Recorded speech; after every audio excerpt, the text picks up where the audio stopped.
recount. So I think we were all, a little stunned because while we knew it was a close race, we didn't think it was this close a race. And we were pretty confident going into election day that we were ahead and that we were going to win. We were pretty confident after election night, when the results still showed us a few hundred votes down, that we had actually won. So we were really glad that Minnesota had a law that required a statewide recount, unlike Florida. But I think on election night, what we were most glad of is that we had done everything we had done in the campaign.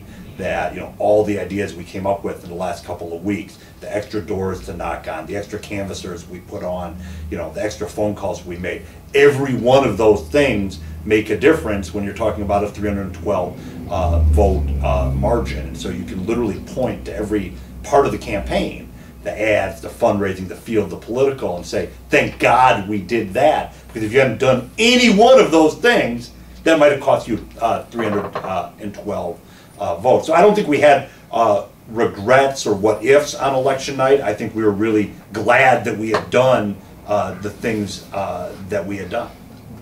I think that one great example of that we thought of is, 2 a.m. on election night, there were still 40 precincts out in Duluth. And on the Monday before the election, we had brought Hillary Clinton back to Minnesota. And she had wanted to come to the Twin Cities. And we said, no, we need you in Duluth. So in the middle of the night, on election night, we're thinking, thank God Hillary was in Duluth. That was the right, that was the right decision. And so that was, an example of we were really happy we had done everything we had done, given how close it turned out. When we realized we were going to a recount, about 2 a.m. on that night, where we did our first call with the DFL staff, and we had canvases across the state that we had to cover the next day. And we had already designated the people who were going to do it, and we started. And then we met at the campaign office the next day and began planning the recount itself. And we had done a lot of that in advance, because actually one of the best decisions that Stephanie Shriak, the campaign manager, made on this campaign was about a month before election day, she designated staff to begin planning for the recount. And I remember at the time thinking, okay, that's crazy, we're not going to have a recount.